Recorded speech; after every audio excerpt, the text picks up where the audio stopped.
오늘은 그 대행 스님 주변의 인물들, 이제 대행 스님, 인간 대행에 대해서 이야기를 많이 했는데, 한 인간이 있으면, 뭐 그런 말도 있잖아요. 그 친구를 보면 그 사람을 안다. 뭐 이런 것도 있고 하니까, 스승도 마찬가지인 것 같아요. 그 제자를 보면 또 스승을 알 수 있는 거죠. 그래서 이제 대행 스님에게는 이제 많은 제자들이 있었고, 그 중에는 이제 출가를 해서, 출가 제자가 된 비구니 스님도 있지만 비구 스님도 있죠. 그럼 그런 제자들 중심으로 그분 주변의 인물들, 그 인물들 이야기를 좀 해주세요. 예, 지금은 이제 어떤지 모르겠습니다만, 한마음 선언은 첫째, 대행스님이라고 하는 분을 중심으로, 모아둔, 설립된 단체 아니겠습니까? 아시다시피 부처님께서는 고구정령 제자들에게 말씀하시기를, 사람에 의지하지 말고 법에 의지하라고 하셨지 않습니까? 그때 법이라고 하는 것은 교법이죠. 예.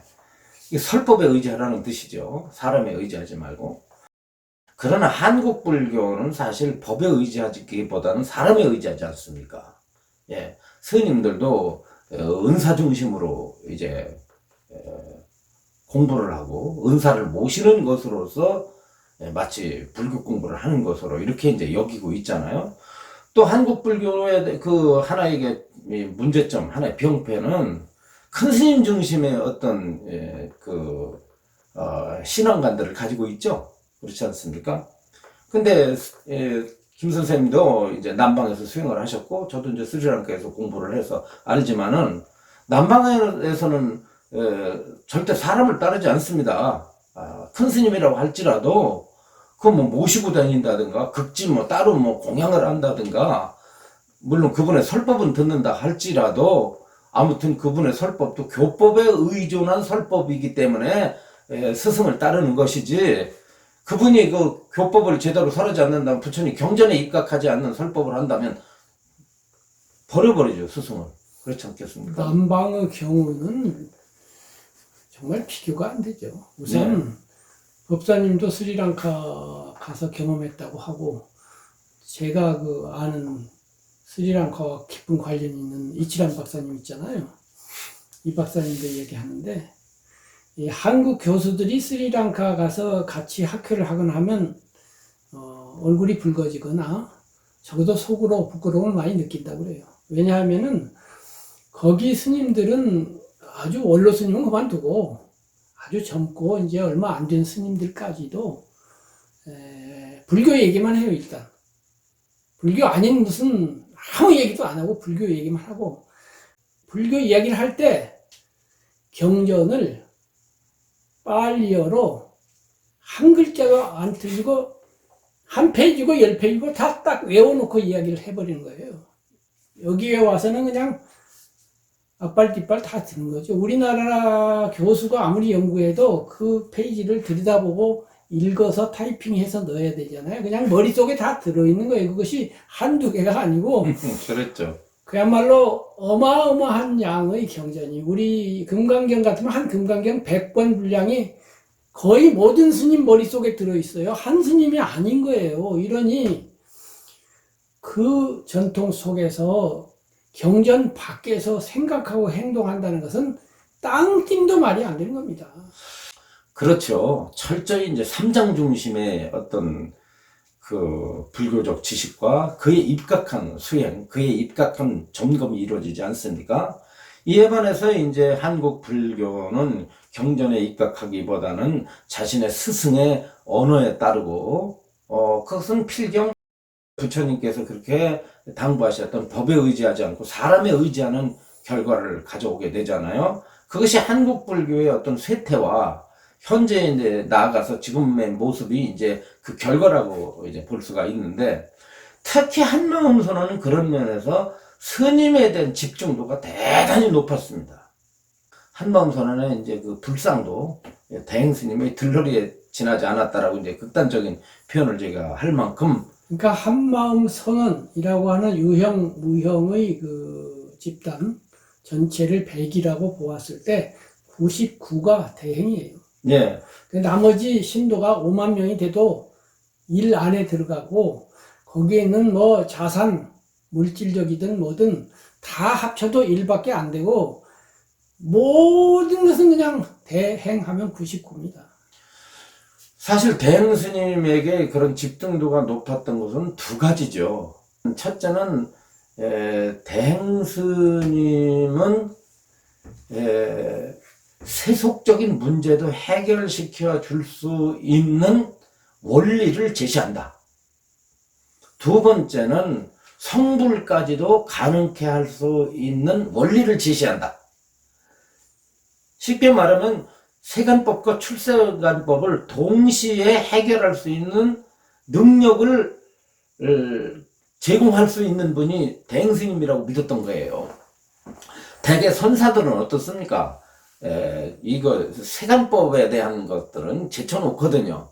뭐 성철 스님한테 가가지고 뭐 자기 자식 얘기하고 자기 무슨 남편 얘기하고 뭐 땅 언제 팔리냐, 우리 며느리 언제 임신할 수 있느냐, 혹은 사업이 어떻게 일어날 수 있느냐, 이번에 우리 아들 대학 가는데 뭐 붙을 수 있느냐 없느냐, 이런 것들을 가지고 최소한 상담하진 않아요.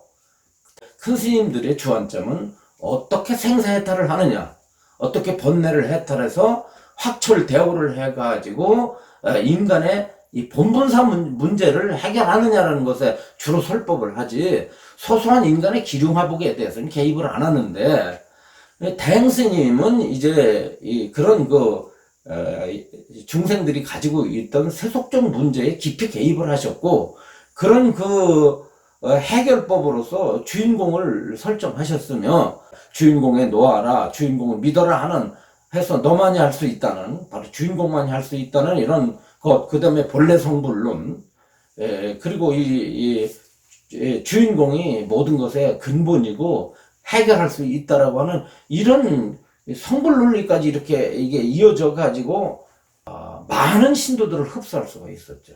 그러다 보니 그 신도들은 거의가 90% 이상이 대행스님을 신격화시키고 어떻게 하든지 대행스님과 가까워지려고 하는 그런 사람들로 이루어져 있었습니다.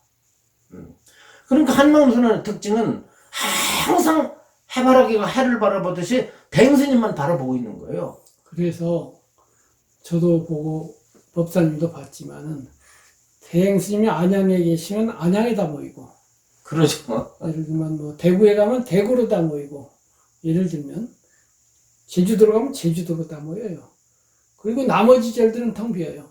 대행스님만 따라가요. 그래서 이제 기독교하고 비교하면, 기독교는 인격체를 인정하잖아요. 불교는 무아, 나라고 하는 것을 궁극적으로는, 관습적으로 나는 있지만 진리적으로 궁극적으로 분석하면 나가 없어서 오온으로 해체된다, 이렇게 해서 나를 인정 안 하고 법만 있는 건데, 기독교는 나를 인정한단 말이죠. 나의 영혼, 그리고 신도 어떤 놈에서 나니까. 이렇게 돼서 이제 기독교 비유는 항상 인격적 비유를 해요. 하느님 아버지, 또는 그리스도를 기다리는 사람을, 신랑을 기다리는 신부, 이런 식으로 인격체로 비유를 하는데, 불교에서는 인격성이 사라져가지고 탱화에 부처님 뒤에 이제 아라한들을 그리면 아라한이 다 똑같이 생겼어. 그래서 보편화시키는 것인데, 제가 드리고 싶은 말씀은 뭐냐면은, 인격체로서 나아갔을 정도면 반드시 너가 있을 수밖에 없잖아요. 나 아닌 것. 그리고 나와 너가 나뉘게 되고, 나와 너가 나뉘는 이상 주관성 내지는 사사성, 나를 먼저 생각하는 것이 전제가 안 될 수가 없어요. 그래서 하느님이 뭐 전지하다, 전능하다, 공정하다, 정의롭다 하지만, 하느님 나가 있고 피조물 너가 있기 때문에 나 너가 되는 이상 하느님은 높고 나는 낮고 내 말 안 들어 하면서 사사롭게 화를 내고 혼을 내고 이런단 말이에요. 그런데 법에 귀의하면 그게 없어요. 그래서 정치에서도 인중심이면 독재가 되고 법중심이면 민주주의 법치가 되거든요.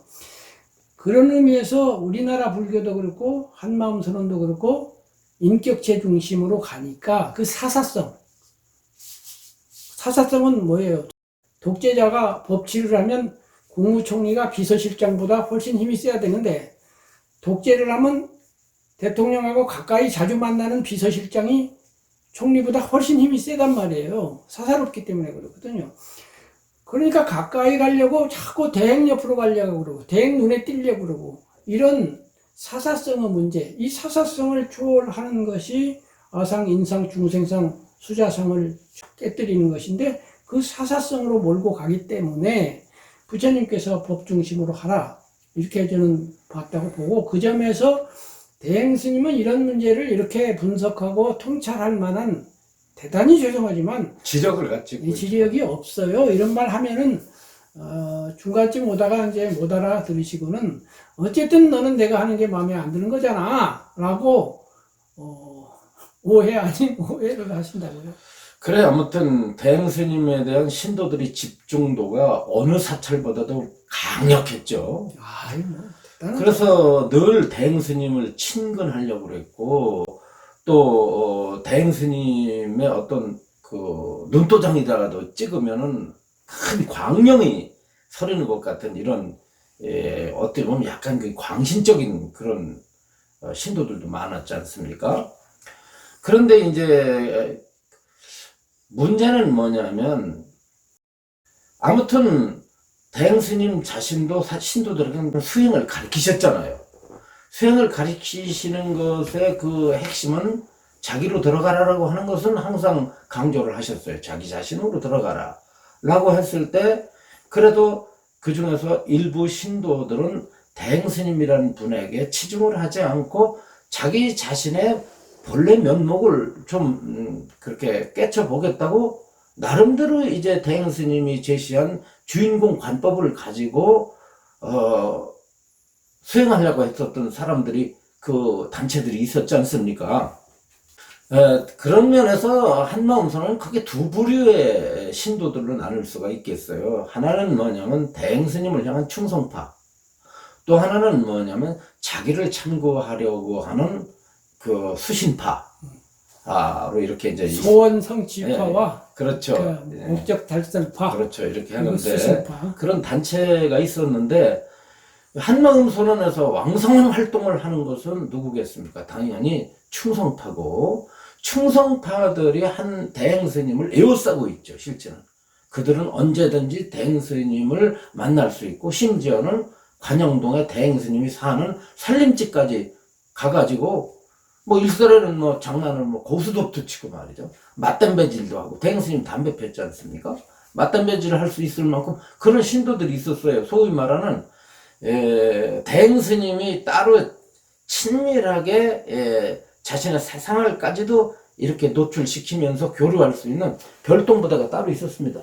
그 별동부대들이 항상 김 선생님이가 저를 사실 경계했죠. 그렇죠. 예, 왜냐하면 자기들 부류에 저희들이 하나가 돼야 되는데, 뭔가 그 느낌이 다르고 결이 다르기 때문에 네. 본능적으로도 알고, 그 다음에 교리적으로도 아는데, 그때 이제 제가 책을 쓴 다음에 신행단체가 하나였던 게 10개로 늘어났고, 그 중에 이제 아까 수신파를 대표하는 단체가 심일회였고, 지금 충성파라고 부르는, 저는 소원성취파라고 부르고 싶은데, 이 소원성취파를 대표하는 것이 이제 심단회잖아요. 하신 것처럼. 그런데 그분들에게요, 소원성취파라고 이렇게 지금 말씀하시는 엄청 섭섭하게 생각해요. 왜냐면 자기들은 대행 스님이 가르친 대로 저쪽 뭐냐면 수신파보다 훨씬 주인공을 강하게 믿고, 강하게 믿어서 최종적으로 뭐 하는데요? 최종적으로 소원성취 하잖아요. 사업 잘 되고 병 낫고. 자기들은 그걸 벗어나서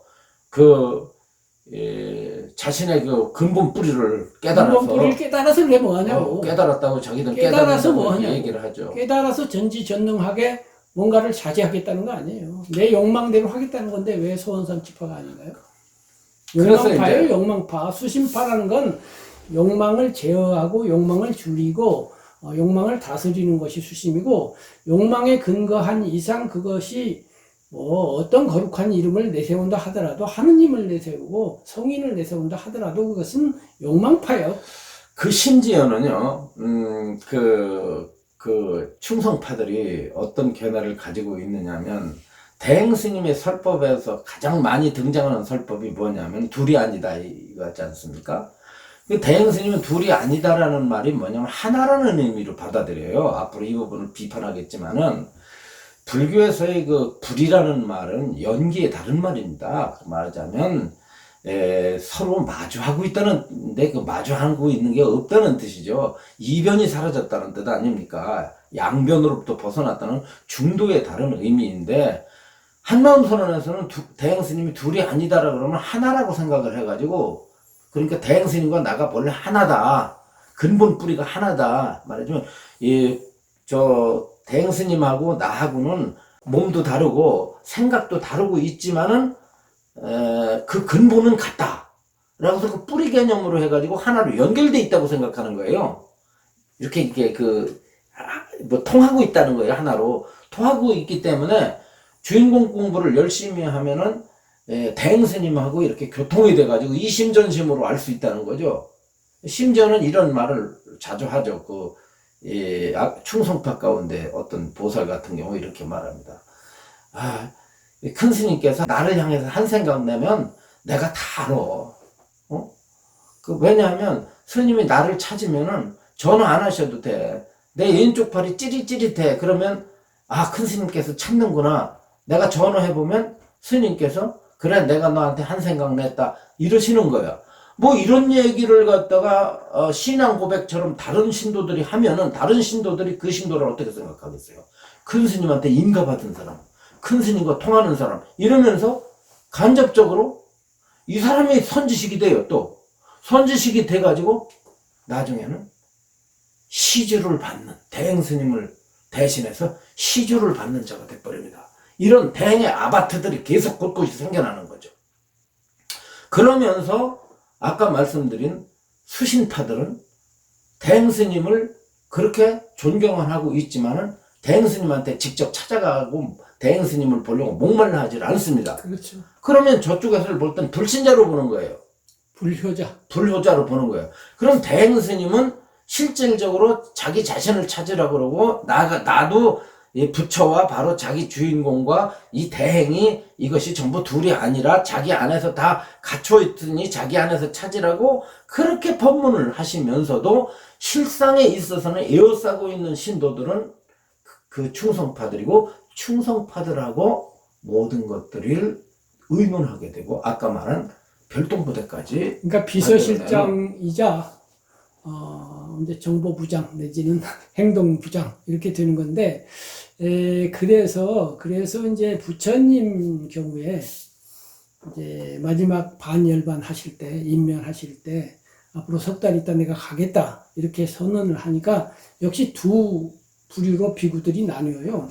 한 비구는 효자, 다른 한 비구는 안효자. 적어도 효자들이 볼 때는 효자 아닌 부처님을 아버지라고 봤을 때 그래서 이 효자 그룹, 이 효자 그룹들은 부처님을 인격 중심, 법 중심이 아니라 사람 중심으로 보는 사람으로서 옆에서 맛있는 것도 드세요. 뭐 이런 식이란 말이에요.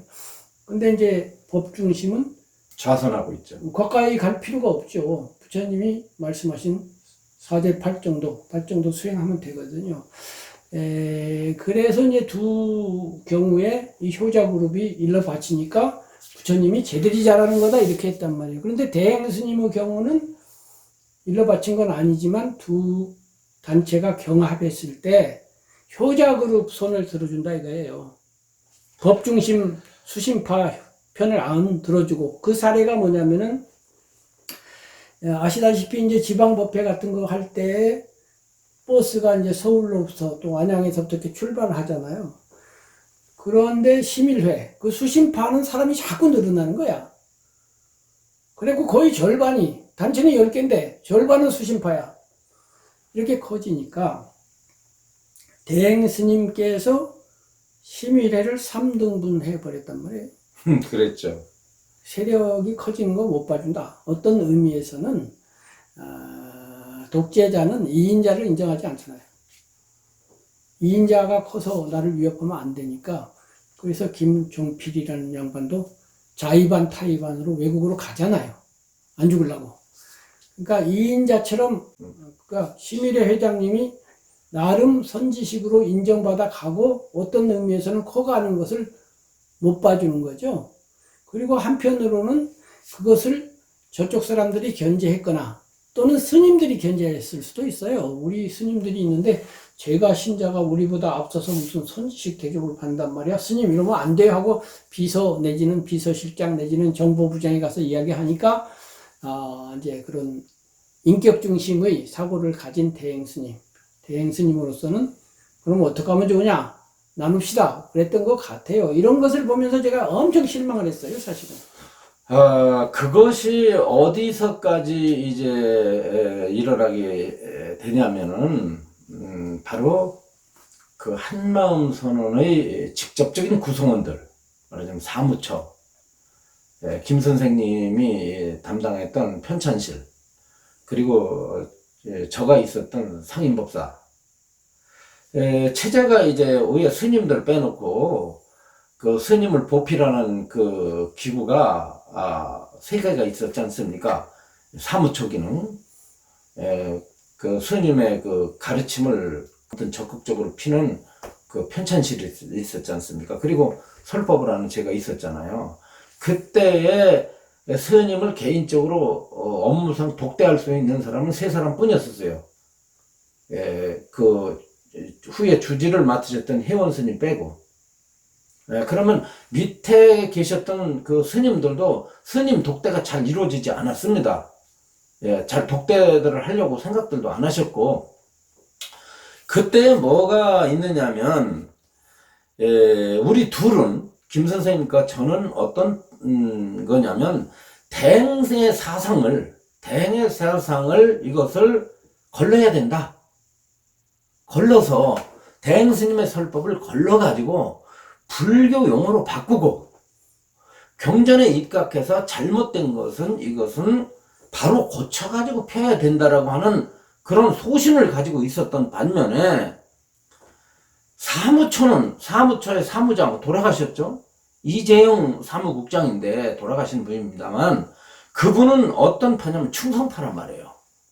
충성파다 보니까 어떤 일을 하느냐면 대행 스님의 말씀을 그대로 받아가지고선 피려고 하는 그런 쪽으로 갔습니다. 고지 곧대로.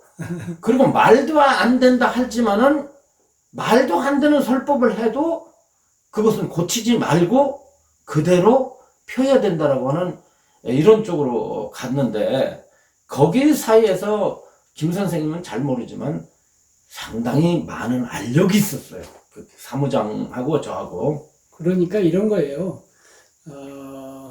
대단히 죄송하지만 이제 우리가 가끔 대행 스님은 좀 지력이 빈약하시다 이렇게 하잖아요. 저는 글쟁이로서 이제 문장을 다루는 사람인데, 그분의 말씀은 이제 문장 입장에서 보면 비문이에요. 안일비자 글문자, 글이 안 돼요. 문장 구성이 안 되는 어법을 가지고 있어요. 그래서 문장은 이제 주어와 수로로 되어 있고, 수로는 동사를 중심으로 해가지고 동사를 돕는 많은 다른 단어들이 있잖아요. 그런데 이런 기본 문장 구성이 안 돼 있어요. 수로 말하면 1, 2, 3, 4, 5, 6, 7 이렇게 나누면 알겠는데 1, 2, 7 건너뛰었다가 28, 2356 했다가 다시 0, 마이너스 5 뭐 왔다 갔다 하니까 그 사이를 메꿔야 되는데, 그 건너뛰기 그 충성파 내지는 고지 곧대로파가 보기에는 선사어법인 거야. 선사들은 언어를 건너뛰잖아요. 그렇죠. 예. 그러니까 위대한 거야. 저도 그런 면에서 바라본 점이 있어요, 처음에는. 그래가지고 그런 건너뛰임을 제가 메꿔가지고 1, 2, 7 그러면 3, 4, 5, 6을 제가 일반적인 사람이 알아들을 수 있도록 저를 통과시켜가지고 제가 아는 불교에 맞춰서 쓰니까, 제가 쓴 도 같은 책은 지금 봐도 일단 문장은 된단 말이에요. 내용이 맞고 안 맞고는 둘째치고. 그렇게 돼서 이제 듣는데, 이 충성파가 볼 때는 이 도 내지는 무에 나타난 대행 스님의 법문은 있는 그대로가 아니라 김정빈을 통과시켜서 김정빈화된 법문이니까 마음에 안 드는 거야. 그러니까 쉽게 말하면 대행의 채취가 전혀 없는. 예. 김 선생님이나 제가 대행 스님 설법을 받아가지고 사람들에게 전할 때는 대행스님의 채취가 없어져 버립니다. 어법과 어투, 분위기가 없는 거죠. 그런데 대행스님의 말씀을 그대로 조금만 다듬어 가지고 사람들에게 이렇게 뿌려버리면은 마치 그것이 대행의 설법을 입으로 듣는 것 같은 그런 느낌이 들지 않습니까? 그렇죠. 그러니까 이제 흡입력이라든가 말하자면 설득력 자체가 당연히 충성파 쪽에 어떤 그런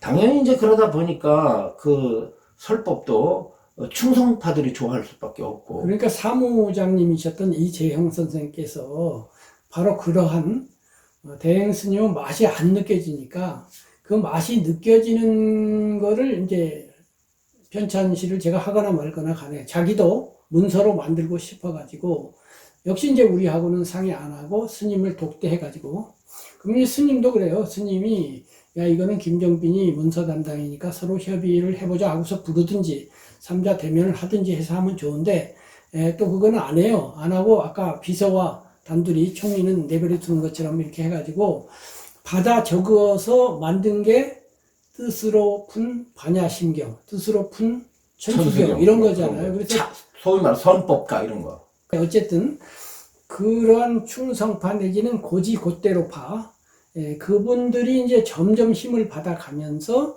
저희들 혹은 수심파 심의례를 중심으로 한 수심파 마음이 청정한 것이 핵심이고 욕망을 투사해가지고 주인공을 만병통치로 써먹는 것은 아니다라고 하는 파에 비해서 힘이 약해지는 거예요. 이쪽이 약해지다가 마침내는 이제 우리까지 나왔으니까 그쪽을 주장하던 강력한 두 축이 사라지니까 이제 그쪽으로 몰입할 수밖에 없겠지요. 그 결과가 이제 오늘날의 한마음 선언의 사상이고 분위기다 이렇게 볼 수 있겠어요.